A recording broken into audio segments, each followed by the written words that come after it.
participer via les réseaux sociaux.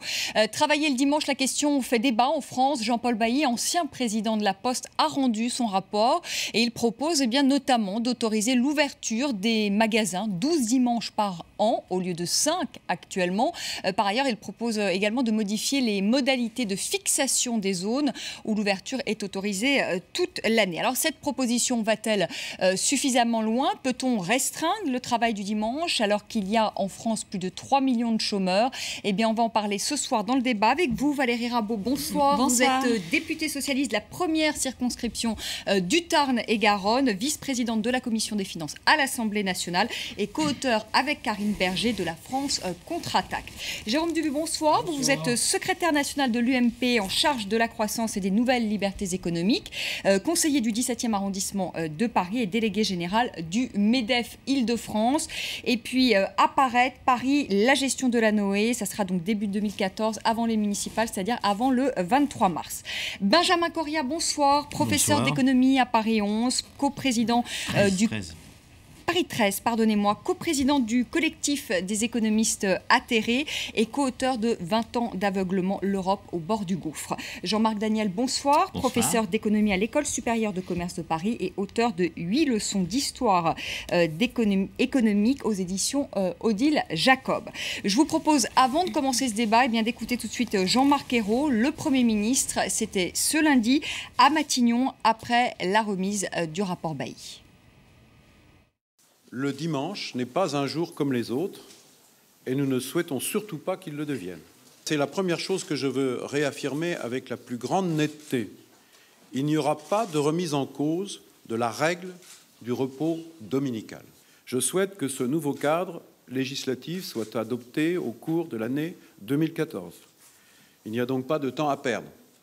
Jérôme Dubu, vous avez défendu le travail dominical. Est-ce que cette proposition vous satisfait aujourd'hui, C'est le verre à moitié vide ou à moitié plein. Monsieur Bailly était en mission commandée, bien évidemment, pour faire en sorte qu'il y ait moins de vagues possibles, puisque c'est un sujet assez conflictuel. On le voit bien depuis un certain nombre d'années.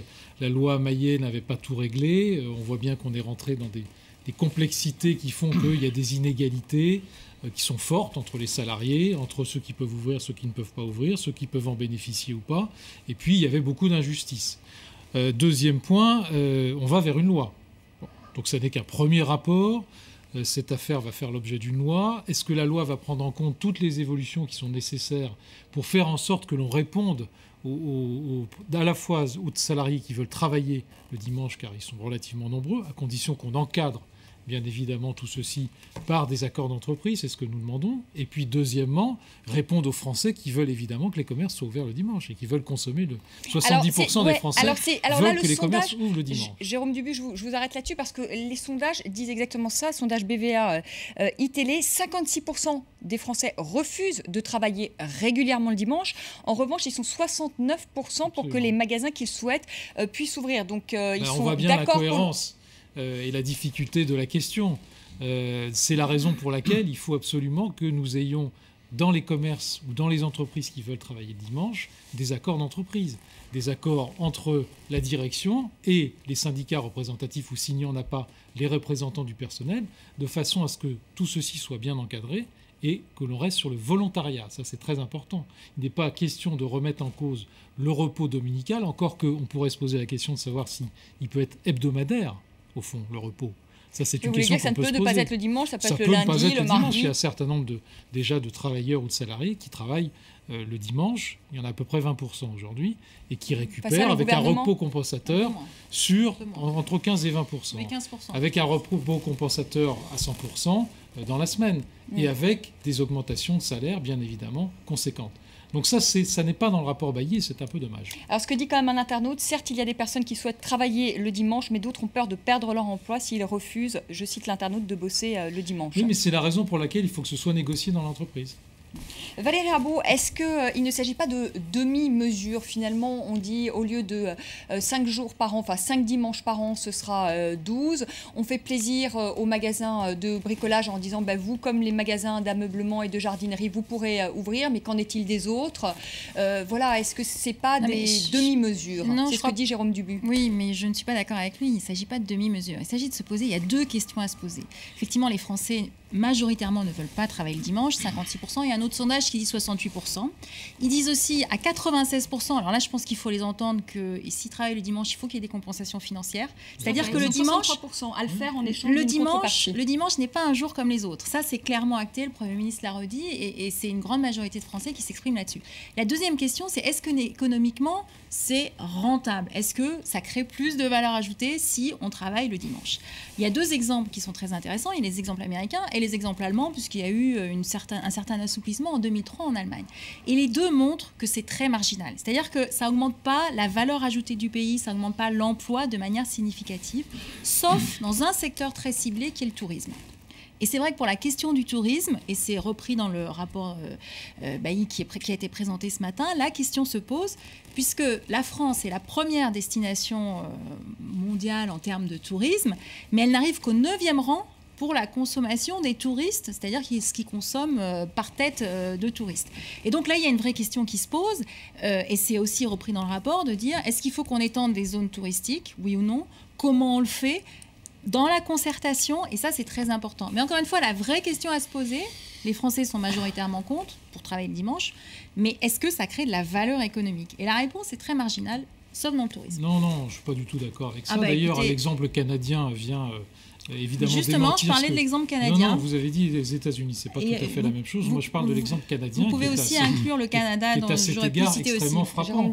C'est-à-dire qu'en réalité, on a une évolution des modes de consommation, tout le monde sait. Aujourd'hui, l'e-commerce progresse de 15% par an. 15% par an. 45 milliards d'euros aujourd'hui de chiffre d'affaires. Est-ce que la consommation globale a augmenté? Ça signifie que si on interdit... Est-ce que la consommation globale a augmenté? Mais la consommation globale, est-ce que la consommation globale a augmenté? C'est pas parce que vous avez une progression de l'e-commerce... Nous sommes en crise économique, c'est un autre problème. Mais allez, Jérôme Dubu.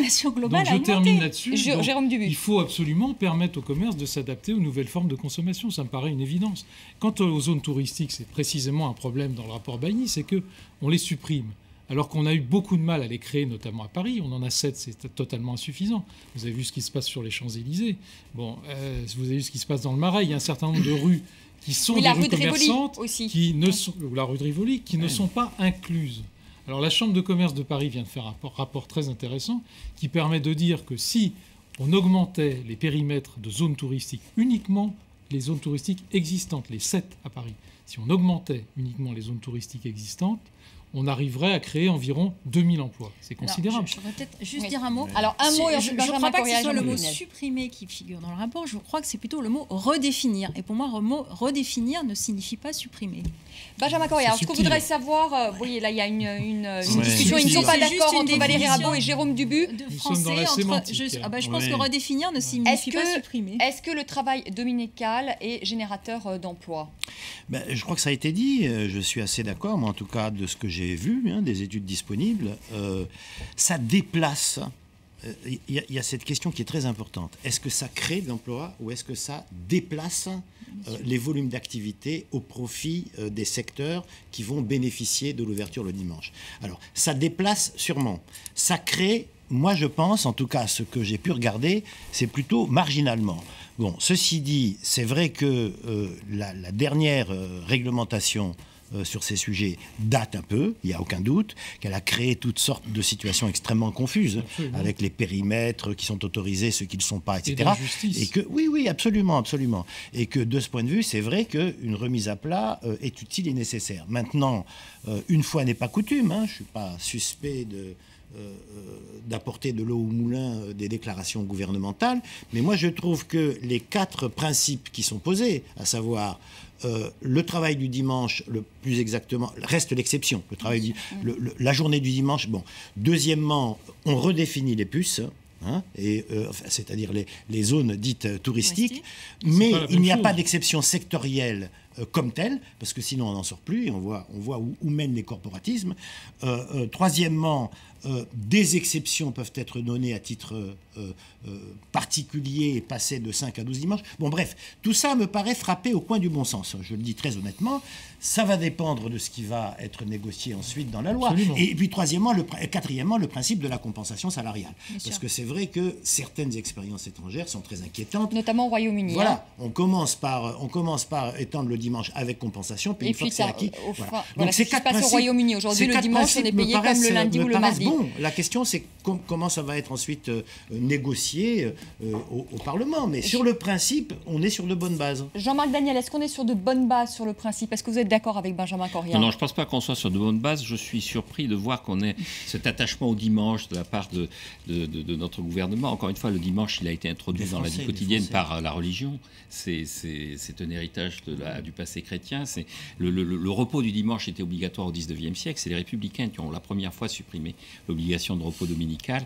Je rappelle toujours cette formule des républicains du XIXe siècle. Si vous videz les ateliers le dimanche, vous remplirez les églises. Donc il y avait une symbolique qui était une symbolique de type politique. À partir de là, on est dans un domaine qui se veut économique. À la question de savoir est-ce que ça va créer des emplois, moi je vais répondre catégoriquement non. Mais ce n'est pas l'objectif. L'objectif de toute politique ne se mesure pas exclusivement à créer des emplois. Parce que sinon, on n'a qu'à créer 200 000 emplois de fonctionnaires et on aura créé des emplois. L'objectif, c'est d'assurer le bien-être du consommateur. L'objectif de la vie quotidienne, c'est de faire en sorte que la population, et tout le monde est consommateur, ait une relation à l'économie qui soit d'amélioration de son bien-être. Ça dépend à quel prix, Jean-Marc Daniel. Le consommateur, il est aussi salarié. Le consommateur, il est aussi salarié. Exactement. Et justement, le consommateur, laissez-moi finir. Jean-Marc Daniel. Le consommateur, quand il pose la question, le consommateur dit moi je veux pouvoir aller dans les magasins le dimanche.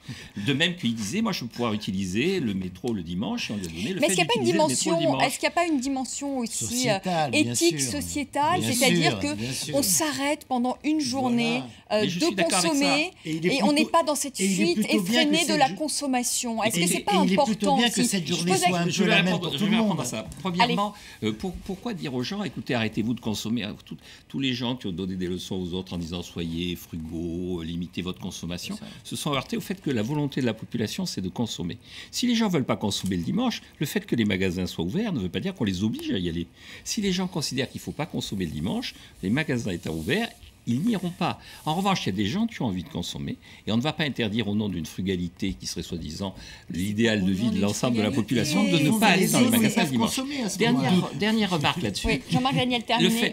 Le fait d'ouvrir le dimanche n'impose pas aux salariés de ne pas avoir de repos hebdomadaire. C'est ce que dit Jérôme Dubu. Exactement. Il y a des gens qui ont envie d'avoir un repos hebdomadaire autrement que le dimanche. Le dimanche, il faut quand même.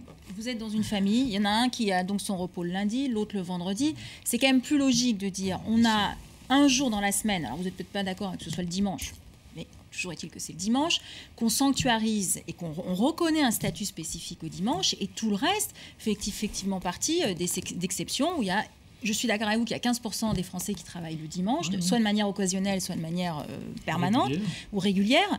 Mais il faut que ça reste l'exception. Sinon, vous avez votre vie, l'objectif, alors sauf à ce que vous pensiez que l'objectif de la vie, c'est de consommer et de ne faire que consommer.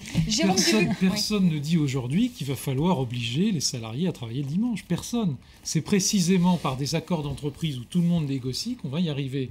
Moi, je regardais un certain nombre de contrats, parce que rentrons dans la pratique quotidienne, je regardais un certain nombre de contrats qui ont été signés par un certain nombre de groupes qui veulent obliger le salarié à ouvrir le dimanche. Bon, c'est une erreur, parce que c'est pas comme ça que ça doit fonctionner. Si vous avez une protection où les salariés négocient avec les centrales syndicales ou avec les représentants du personnel, vous avez... Les protections sont là pour les salariés et vous pouvez ouvrir le dimanche. C'est la raison pour laquelle ce rapport Bailly est un peu au milieu du guet. Il est mi-chive, mi-chou. Mais Jérôme Dubu, quand on prend le cas du Royaume-Uni, on en parlait tout à l'heure avec Benjamin Correa, c'est-à-dire qu'au départ, il y avait une majoration en effet des salaires le dimanche.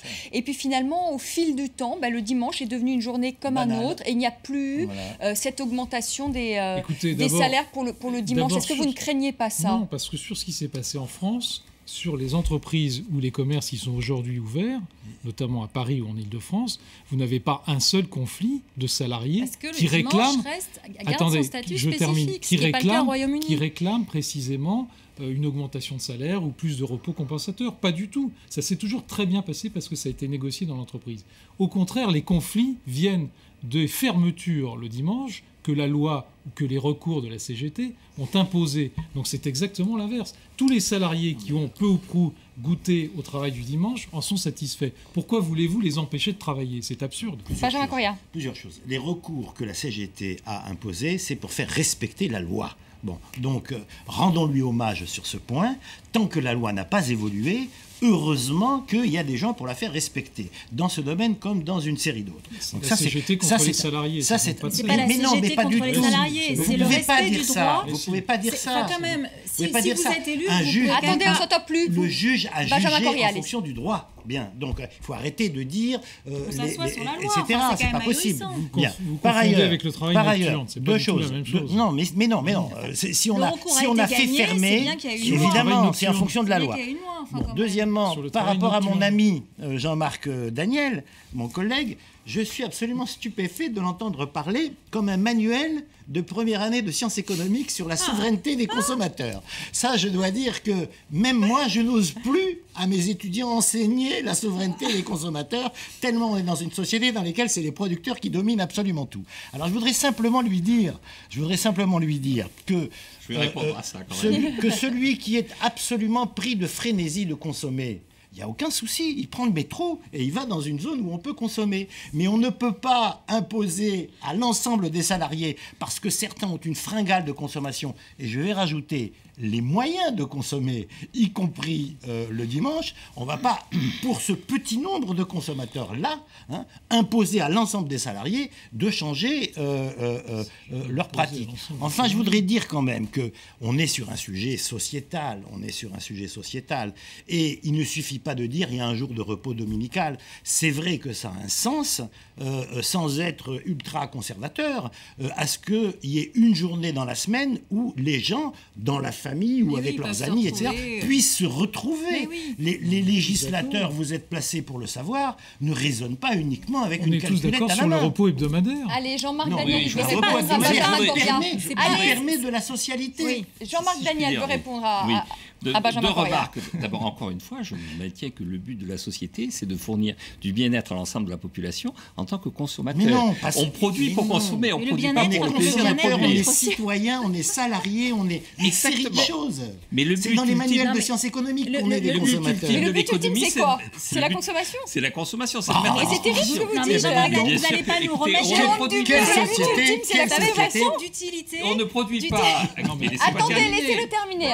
On ne produit pas pour le plaisir de produire, sinon on en revient au système soviétique, on a accumulé des clous, des automobiles dont personne ne voulait, en disant on a produit. C'est pas comme ça que fonctionne la réalité économique. La réalité économique, c'est qu'on produit pour qu'il y ait des gens qui achètent, et les gens achètent en fonction du bien-être qu'ils retirent de leur acquisition. La deuxième remarque que je voudrais faire, c'est que cette idée que, sous prétexte que les gens seront obligés de travailler le dimanche, il n'y aura plus de vie familiale, les gens ne prennent pas leur congé aux mêmes dates, les gens ne prennent pas organisent leur vie en fonction des vacances qui ne sont pas prises exactement aux mêmes dates.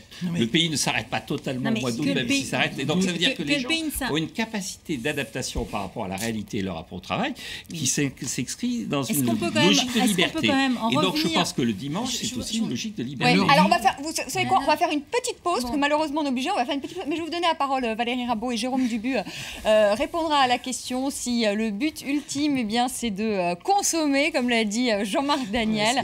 On se retrouve dans un instant. Je voudrais qu'on parle aussi du chômage, parce que parler du travail dominical, on en a parlé tout à l'heure, c'est le chômage. François Hollande a-t-il réussi son pari, inverser la courbe du chômage? À tout de suite.